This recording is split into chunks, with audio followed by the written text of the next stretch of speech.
تقييمي للاكل السوري من 1 ل10، خليني احكي لكم فتة شكلها بشهي ومرتبة، بدي اعطيها 8. اعطيها 8 مع انها شكلها زاكي. فلافل 5، يعني انا بحب الفلافل الاردني صراحة. كب حلبية، كبب حلبية، اعطيك 6 كبة حلبية مع انه شكلها بشهي. شاورما 1. الشاورما رقم 1 السورية، لا تحكوليش. حمص السوري لذيذ برضه، بعطيك 4، لأن كل بلاد الشام تختلف. منقوش مناقيش طبعا، هو حاط لك مناقيش زعتر وجبنة، فأنا بدي أحطها رقم 3.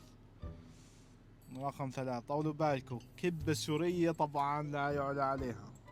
كبة سورية لا يعلى عليها، فأنا بدي أحطك 2. ما في فوق الكبة